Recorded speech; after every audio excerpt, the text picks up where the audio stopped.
The waiting was the worst part. For 6 hours, the human ship Sejong sat surrounded by thousands of alien vessels. The crew tried to stay busy, but there wasn't much to do except worry and watch the massive ships that blocked out the stars. Captain Dong-ho sat in his chair thinking. He had sent a message to Earth Command using their fastest communication system. It would take time for the signal to reach home, and more time for Earth to send back instructions. Until then, they were on their own. "Captain," Jamin called, from his station, "they're trying to contact us again." "Put them through." The cold voice filled the bridge again, but this time it sounded different. More formal, like someone reading from a script. "Vessel of Earth. I am Admiral Korthan of the First Conquest Fleet. By the authority of Emperor Thex Marok, ruler of the Valdorian hegemony and master of 847 worlds, I deliver this ultimatum." Dong-ho straightened in his chair. This sounded important. "Your species will submit to the hegemony within 1 rotation of your homeworld. You will provide tribute of 90% of all resources. You will accept the status of vassal species and bow before the eternal throne. Your leaders will present themselves for judgment. Your military will be dissolved. Your people will serve the greater glory of the empire." The admiral paused, then continued in an even colder voice. "If you refuse these generous terms, your species will be marked for total elimination. Your homeworld will be reduced to ash. Your colonies will be destroyed. Your people will be forgotten. This is the way of the hegemony. This is the fate of all who oppose us." The message ended. The bridge was quiet except for the hum of the ship's systems. "Well," said Hyun-soo after a moment.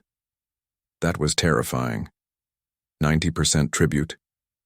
Miran shook her head.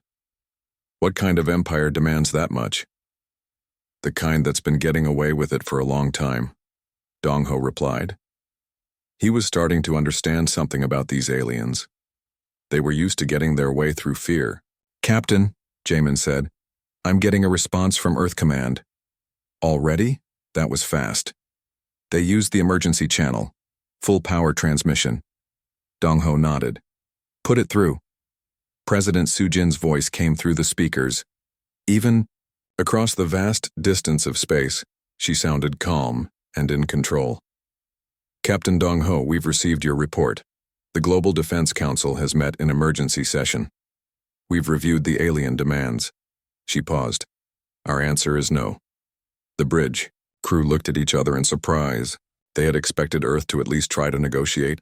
Sujin continued. "We don't bow to bullies, Captain, we never have, and we're not starting now. Tell these aliens that humanity appreciates their offer, but will have to decline. Also, inform them that they're in violation of basic space courtesy by blocking your navigation route." "Ma'am," Dong-ho said into his microphone, "they have thousands of ships. They claim to control hundreds of worlds." "I heard that part, Captain. Admiral, Boram is preparing our defense fleet. But more importantly, we've been thinking about what you told us. These aliens seem to expect immediate surrender from everyone they meet. That tells us something important about how their empire works." Dong-ho was starting to see her point. "They're not used to anyone saying no." "Exactly. They rule through fear and intimidation. But fear only works if the other side is actually afraid. And we're not." Sujin was quiet for a moment. "Captain, humanity has faced extinction before. Plagues, wars, natural disasters. We've always found a way through. If these aliens want a fight, we'll give them one. But we won't give up our freedom without making them earn it." The transmission ended. Dong-ho sat back in his chair, feeling both proud and terrified. Earth had just declared independence from an empire they knew nothing about. "So," he said to his crew, "anyone have any regrets about becoming space explorers?" Before anyone could answer, the communications board lit up again. Admiral Korthan was calling. "Put him through," Dong-ho said. "Vessel of Earth." The alien admiral's voice was sharp with impatience. "You have had sufficient time to consider our generous offer. What is your response?" Dong-ho stood up. He looked out at the massive fleet surrounding his small ship.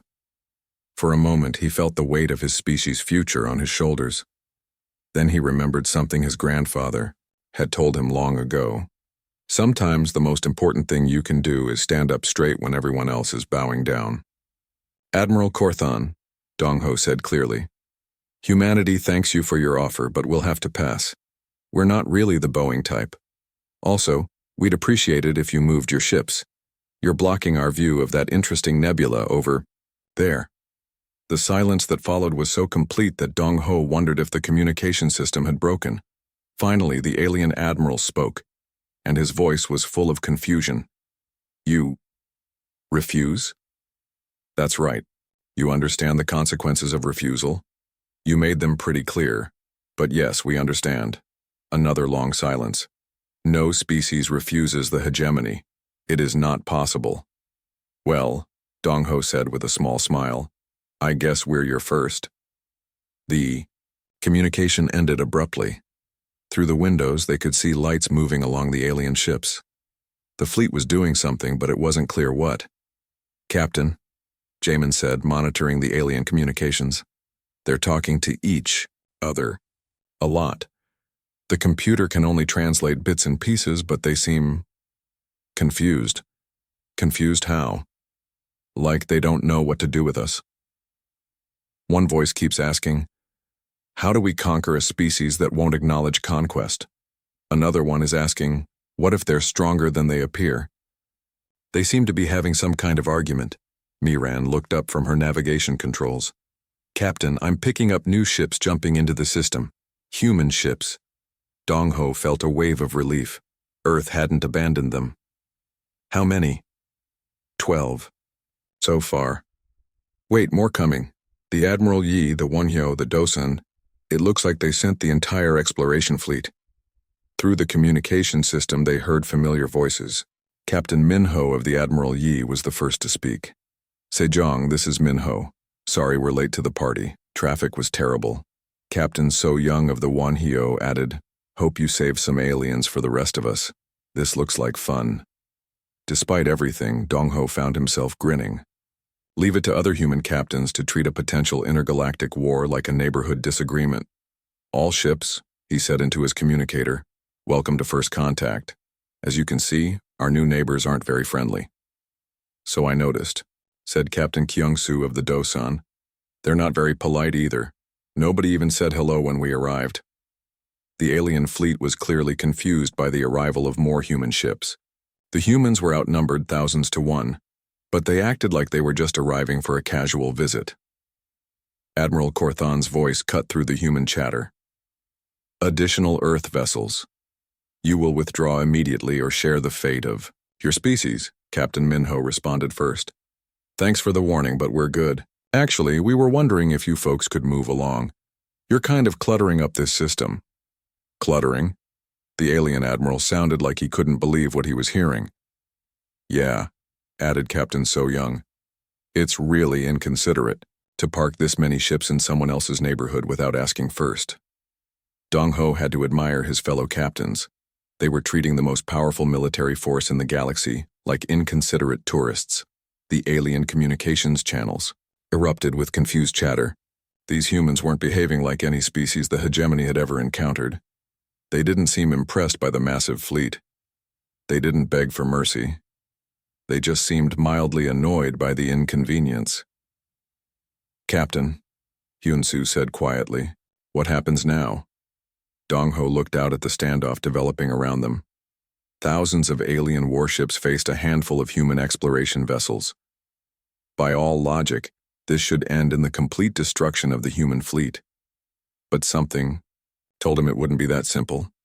Now, he said, we find out if bullies know what to do when someone doesn't run away.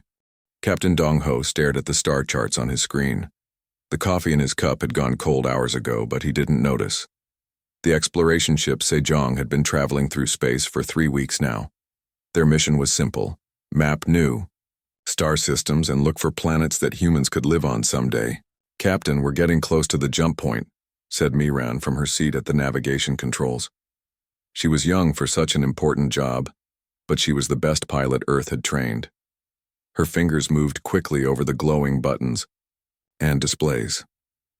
Dong-Ho nodded and set down his coffee cup. How long until we reach the Kepler 442 system? About 15 minutes if everything goes right, Miran replied. She frowned at her screens. But there's something strange here. The gravity readings are different from what we expected. Different how? Asked Jae-min, the communications officer. He was always curious about everything, which made him good at his job. Miran shook her head. It's like there's something big out there pulling on space itself, much bigger than the planets we know about. Dong-ho walked over to look at her readings. The numbers on the screen showed gravity patterns that didn't match their maps. Could be a black hole we didn't know about, or maybe a really big planet. Should we turn back? Asked Hyun-soo from his engineering station. He was always careful, always thinking about what could go wrong. No, Dong-ho said after thinking for a moment. We came here to explore. A little mystery makes it more interesting, but be extra careful. With the jump, Miran. She nodded and began typing commands into the computer. The ship's faster-than-light drive started to hum. Everyone could feel the vibration through the floor. This was always the most dangerous part of space travel. One small mistake could send them anywhere in the galaxy, or nowhere at all. Jump in 3, 2, 1, Miran counted down. The stars. Outside the window stretched into long lines of light. Then everything went white. For a moment that felt like forever, the Sejong traveled faster than light itself, bending space around it like a bubble. When the white light faded, Dong-ho expected to see the familiar sight of a new star system. Instead, he saw something that made his mouth fall open. Ships. Thousands and thousands of ships filled the space around them. They were huge, bigger than anything humans had ever built. Some were as long as cities. They were black and covered, with sharp edges that looked like weapons. Red lights blinked along their sides like angry eyes. What in the world? Dong-ho whispered. But that wasn't the strangest part. The strangest part was what the ships were surrounding. In the center of this massive fleet was a structure that looked like it was made of crystal and gold. It was bigger than a moon, spinning slowly in space. Lights danced across its surface in patterns that hurt to look at directly. Captain, Jae-min said in a shaky voice, I'm getting signals from all around us. Lots of different types, but they all seem to be angry. Miran stared at her navigation screen. Captain, this isn't the Kepler system. I don't know where we are. Before Dong-ho could answer, the space around them lit up with bright beams of light. The alien ships were scanning them, studying their small human vessel like scientists looking at a bug under a microscope. Are they attacking? Asked Hyun-soo. I don't think so, Dong-ho said. If they wanted us dead, we'd already be dead. Look at the size of those ships. The communications board started beeping like crazy. Jae-min put on his headphones and listened. His face went pale. Captain, they're trying to talk to us. The computer is translating, but I think you need to hear this. He pressed a button, and a voice filled the bridge. It was deep and cold, like winter wind blowing through a cave. The words came through the ship's translation system in flat, emotionless English. Unknown vessel. You have violated the sacred space of the Valdorian hegemony. You have entered the nexus of eternal dominance during the renewal of conquest. This is the most serious crime possible under the laws of the galaxy. Dong-ho looked around at his crew. They all stared back at him with wide eyes. Well, he said quietly. That doesn't sound good. The voice continued. You will identify yourselves immediately. You will explain how you came to be here. You will prepare to face judgment for your crime. Through the front windows, they could see one of the huge ships turning toward them. It was so big that its shadow fell across their entire vessel. Lights along its hull began to glow brighter. Captain, what do we do? Whispered Miran. Dong-ho thought for a moment. They were clearly in trouble, but he wasn't sure what kind of trouble. These aliens seemed very upset about something, but humans had never heard of them before. How could they break laws they didn't even know existed? Jae-min, he said, open a channel. Channel open, Captain. Dong-ho cleared his throat. He had given speeches to Earth's leaders and talked to news reporters, but he had never talked to angry aliens before. "This is Captain Dong Ho of the Earth vessel Sejong. We seem to have taken a wrong turn. We were trying to reach a different star system for exploration. We didn't know this place existed, and we didn't mean to bother anyone. We'll just head home now." There was silence for a long moment. Then the alien voice spoke again, and this time it sounded confused. "You did not come here on purpose?" "No," Dong Ho said. "Like I said, wrong turn. Navigation error. Happens to the best of us." More silence. Through the communication system, they could hear what sounded like many voices talking at once in languages the computer couldn't translate. The alien seemed to be arguing about something. Finally, the cold voice returned. "You claim ignorance of the hegemony, of our laws, of our power? Never heard of you," Dong Ho said honestly. "We're from a planet called Earth. We've been exploring space for a while now, but we've never met any other intelligent life before today. You're actually our first contact with aliens." This seemed to surprise the aliens even more. The arguing voices got louder. "Impossible," the cold voice said. "All worlds know of the hegemony. All species bow before our might. None can claim ignorance." "Well, we can," Dong Ho replied, "because we really don't know who you are or what this place is. But like I said, we're happy to leave you alone. Just point us toward the exit." The alien ships around them began to move. They formed a tight circle around the Sejong, their weapons clearly visible. The message was clear. The humans weren't going anywhere. "You will remain where you are," the cold voice commanded. "The Emperor will decide your fate. Prepare to be judged for your crimes against the Eternal Order." Dong Ho looked at his crew again. They were scared, but they trusted him to get them out of this mess. The problem was he had no idea how. "Well," he said, trying to sound more confident than he felt, "this is definitely not in the manual." Outside the windows, the massive alien ships waited like hunters surrounding their prey. But something was different about this hunt. For the first time in 50,000 years, the prey wasn't running or begging for mercy. The prey was just confused about what all the fuss was about.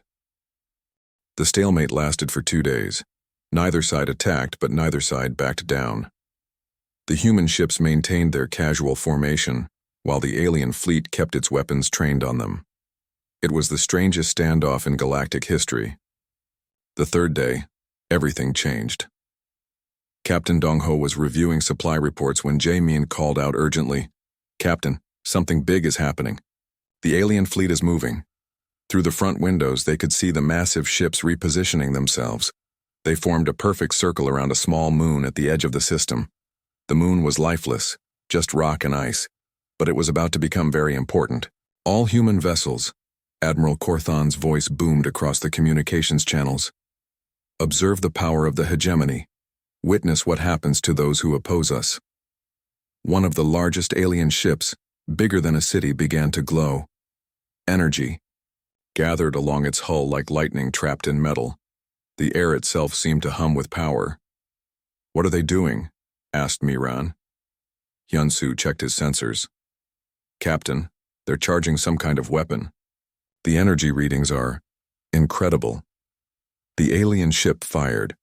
A beam of pure destruction lanced out across space, striking the small moon.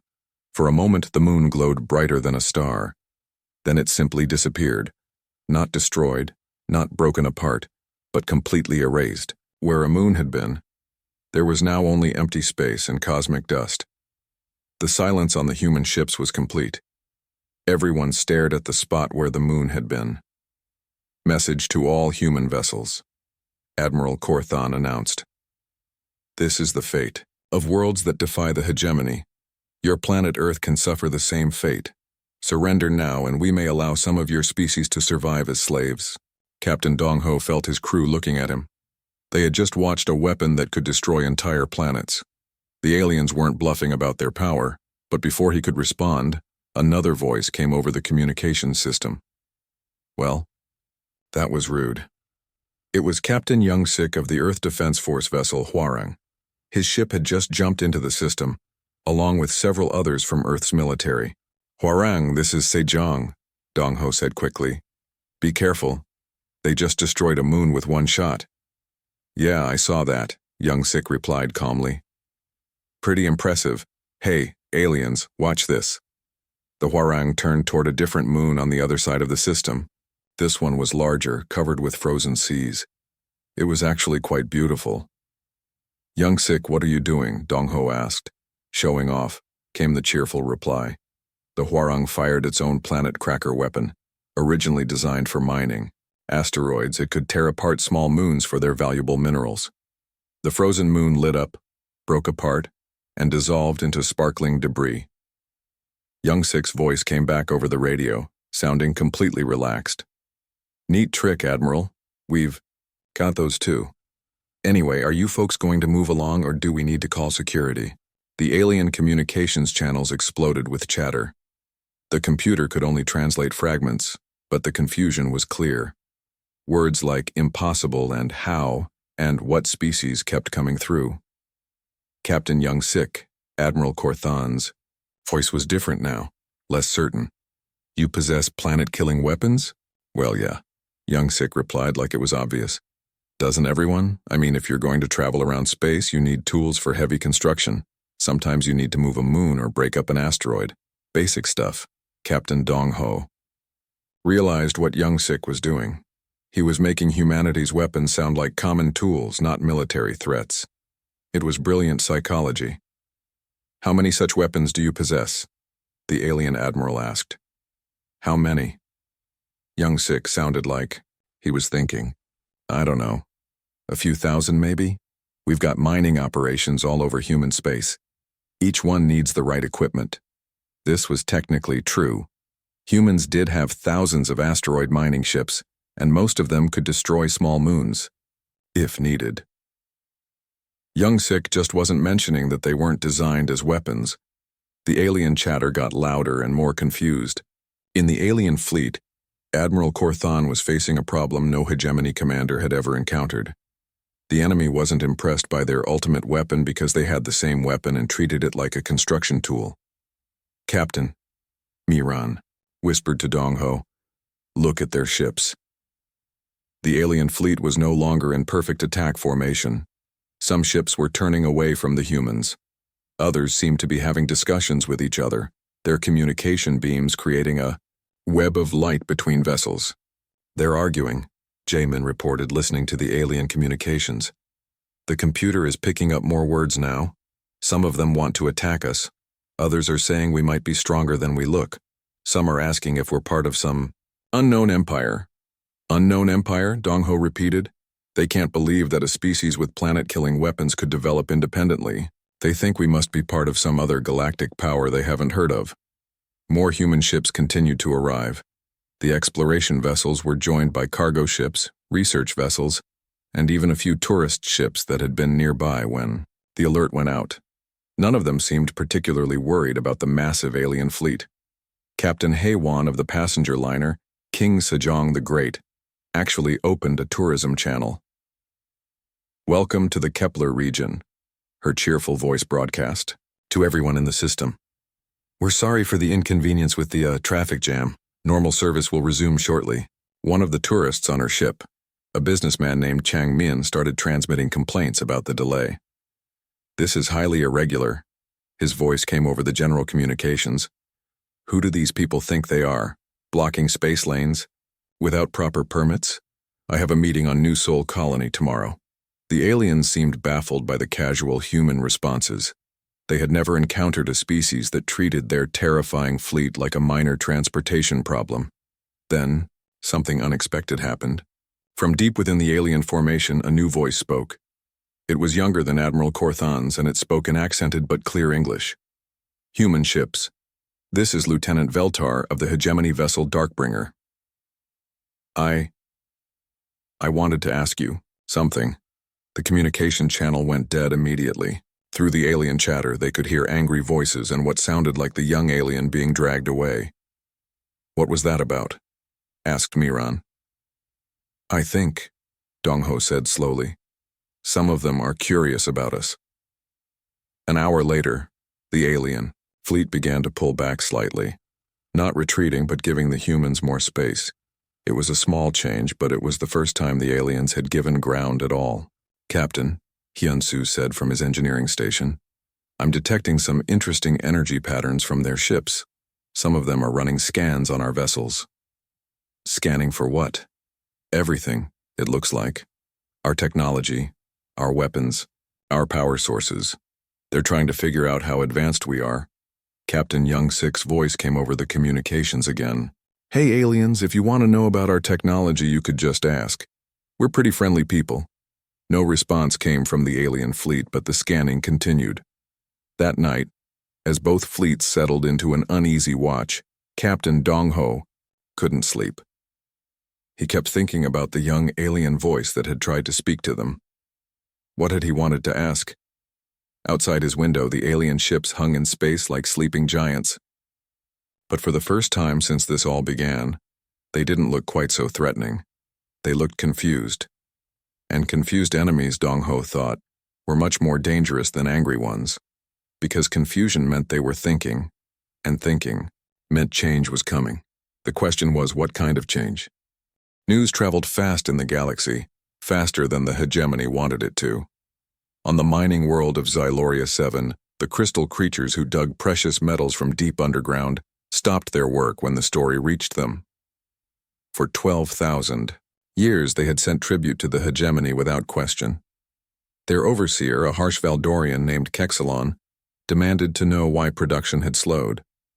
"We heard about the humans," one of the miners said through his translator device. "They said no to the hegemony." "Impossible," Kexalon replied. "No species says no to the empire." But they did, and they're still alive. On the agricultural world of Mandor, farmers who grew food for 100 different star systems whispered the story while they worked in the fields. The humans had faced the entire First Conquest fleet and hadn't surrendered. They had even destroyed a moon just to prove they could. The Mandorian supervisor noticed that grain shipments were running behind schedule. When he asked why, the farmers told him they were too busy talking to work properly. "Talking about what?" he demanded. "About what happens when someone says no," replied an old farmer who had been working these fields for 60 years. On the factory world of Thessia Prime, where thousands of different species built ships and weapons for the hegemony, the assembly line started moving slower.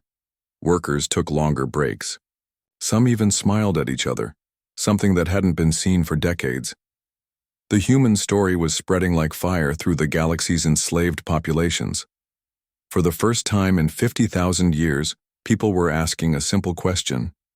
What if we said no too? Back in the Kepler system, Captain Dong-ho was dealing with a very different problem.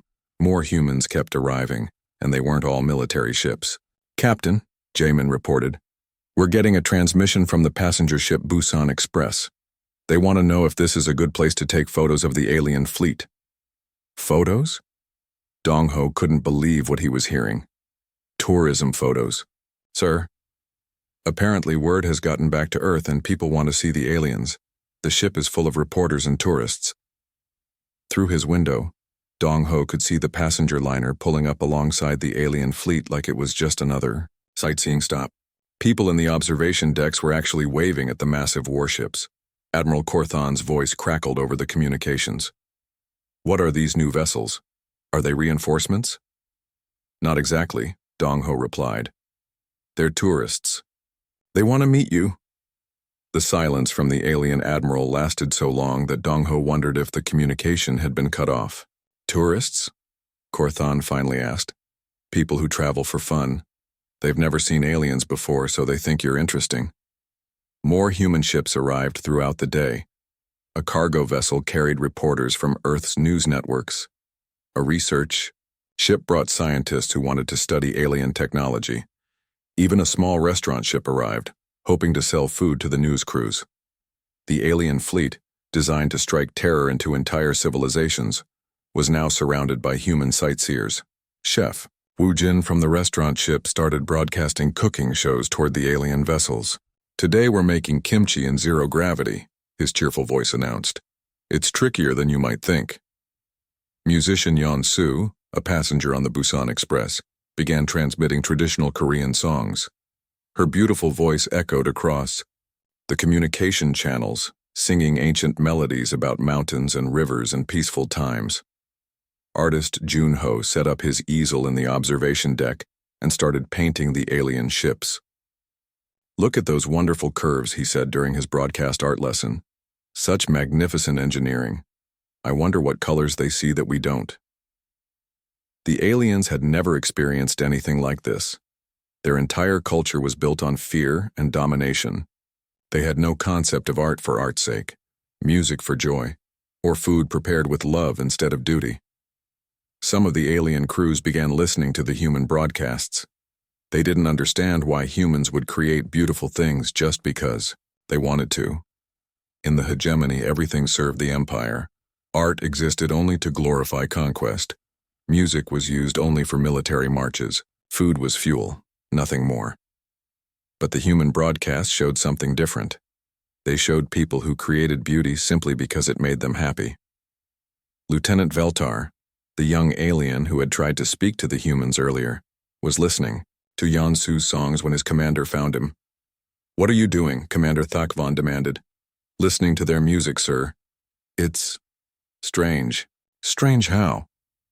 "It doesn't celebrate victory or conquest, it just is. It's beautiful for its own sake." Commander Thakvan listened for a moment.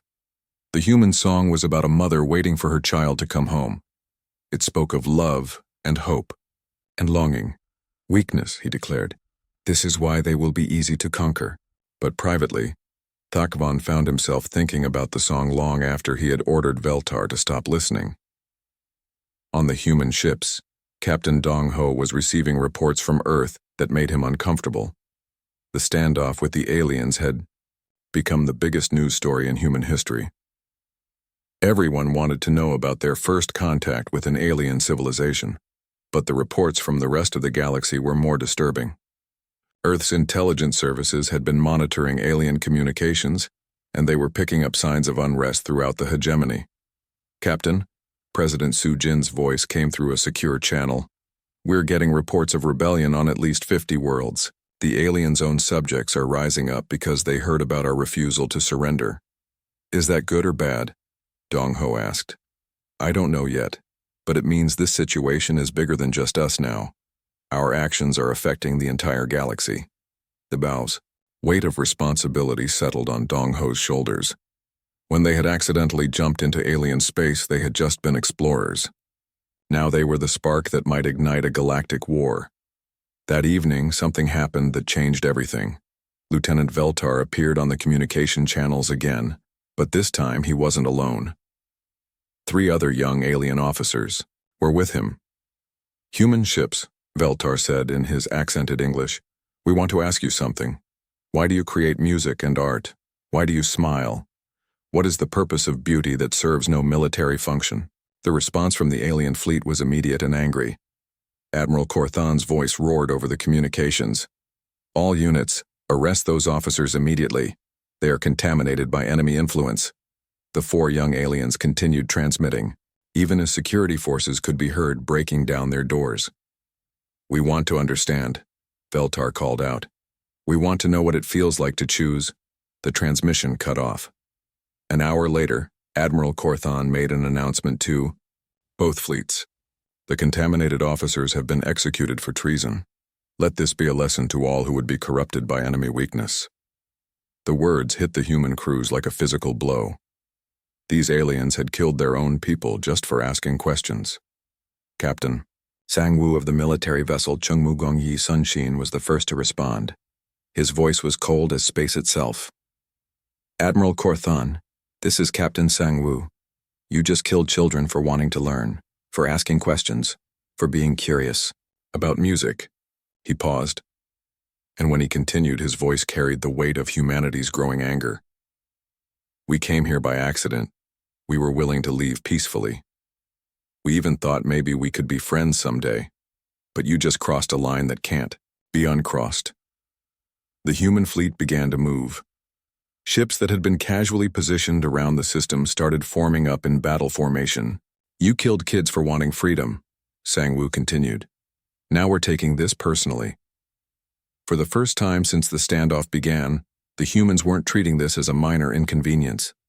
They were angry, and as the alien fleet would soon learn, there was nothing in the galaxy more dangerous than angry humans who had something to protect. The galaxy was burning, not literally, but the fires of rebellion were spreading faster than the hegemony could contain them. On 300 worlds, enslaved species had heard about the humans who said no, and the young aliens who died for asking questions. The response was immediate and overwhelming. The crystal miners of Xyloria 7 had stopped working entirely. They sat in their tunnels, humming the Korean songs they had heard in the human broadcasts. Their overseer had called for military support, but the nearest hegemony garrison was busy fighting uprisings on 6 other worlds. On Mandor, the farmers had organized the first strike in their planet's history. No food was being shipped to the hegemony worlds. For the first time in millennia, the rulers were going hungry while their slaves ate well. The factory workers of Thessia Prime had done something even more remarkable. They had converted their weapons factories to produce communication equipment, broadcasting the truth about the hegemony to every corner of the galaxy. Admiral Ingyu of the Earth Defense Force arrived in the Kepler system with the most powerful fleet humanity had ever assembled. 200 ships, from massive battle cruisers to small, fast attack vessels. But more importantly, he brought a message from Earth. Admiral Korthan. Ingyu's voice was steady and cold as he addressed the alien fleet. I am Admiral Ingyu of the Earth Defense Force. I have new terms for you. The hegemony does not accept terms from inferior species, Korthan replied, but his voice lacked the certainty it had held weeks ago. You're going to want to hear these, Ingyu continued. First, you will release every enslaved species in your empire. All of them. Today. Second, you will dismantle your military and return to your homeworld. Third, you will never again attempt to conquer or enslave anyone. The silence from the alien fleet was complete. And if we refuse?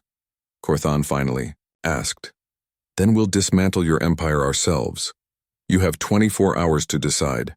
The human fleet spread out through the system, taking defensive positions around every planet and moon. They were still outnumbered 10-1, but something had changed in the weeks since the standoff began. The aliens no longer seemed like an unstoppable force. On the hegemony command ship, Emperor Thexmarok sat on his throne of black metal and tried to understand how everything had gone wrong. His empire had ruled the galaxy for 50,000 years. They had conquered thousands of species, enslaved billions of beings, and never faced serious opposition. Then these humans had appeared, made a navigation error, and somehow turned his empire upside down. My lord, Admiral Korthan reported, the rebellions are spreading faster than we can suppress them. We have lost control of over 400 worlds. Our tributary species are refusing to send resources. Our own crews are beginning to question their loyalty. How is this possible? The Emperor demanded. We are the hegemony. We are eternal. The humans, my lord. They showed the galaxy that we can be defied. When we executed the contaminated officers, they became angry. Their anger has infected our subjects. Through the command ship's windows, Thexmarok could see the human fleet. Their ships were smaller than his vessels, but they moved with purpose and precision. More importantly, they showed no fear.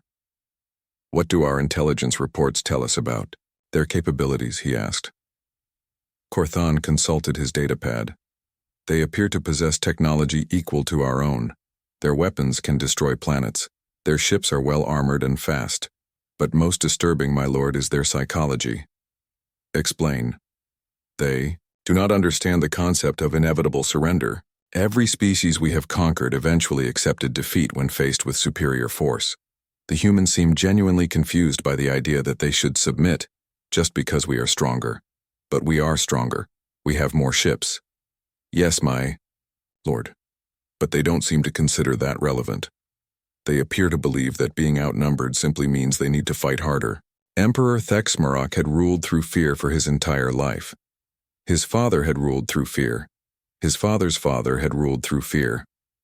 The concept of an enemy that simply refused to be afraid was beyond his understanding. What of their home world?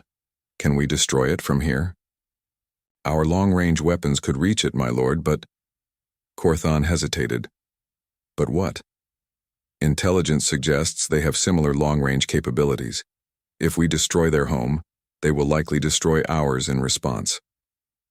For the first time in his life, Emperor Thexmarok faced the possibility of mutual destruction. His empire had always been built on the principle that they could destroy others while remaining safe themselves.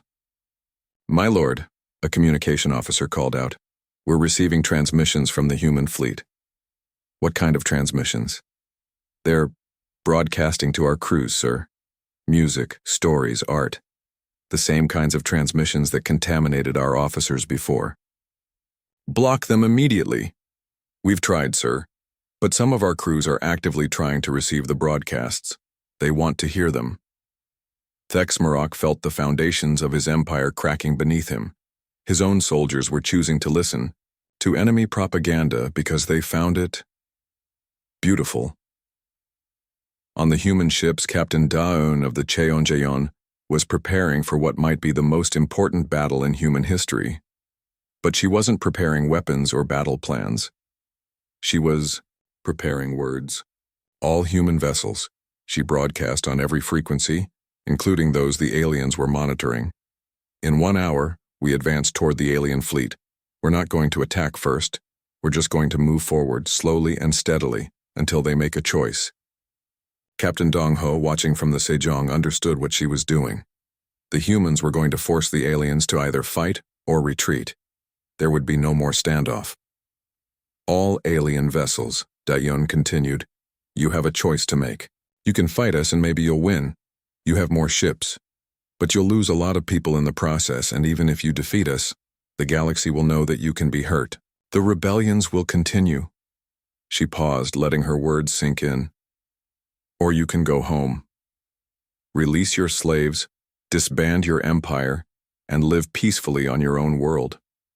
No one will bother you there. No one will try to conquer you. You can discover what it's like to create things instead of destroying them. The human fleet began to move. Slowly, carefully, but without hesitation, they advanced toward the alien formation like an unstoppable tide. On the hegemony command ship, alarms were sounding. Officers were shouting reports about human positions and weapon status. But Emperor Thexmarok found himself thinking about something else entirely. He was thinking about the young officers who had been executed for asking questions. For 50,000 years, questioning orders had been treason. But what if the questions had been important ones? My lord, Admiral Korthon said urgently, we must give the order to attack. The humans are advancing. Thexmarok looked at his admiral, then at his officers, then at the displays showing the human ships moving steadily toward them. Admiral, he said quietly, what do you think would happen if we just left? My lord? If we withdrew our fleets, released the tributary, worlds returned to Valdor Prime, what would happen? Korthon stared at his emperor in shock. Sir, the empire would collapse, our way of life would end. But would we die? No, my lord. Probably not. The humans seem to mean what they say about peaceful coexistence. And our people on Valdor Prime, would they be safe? Yes, sir. As long as we didn't try to rebuild the empire.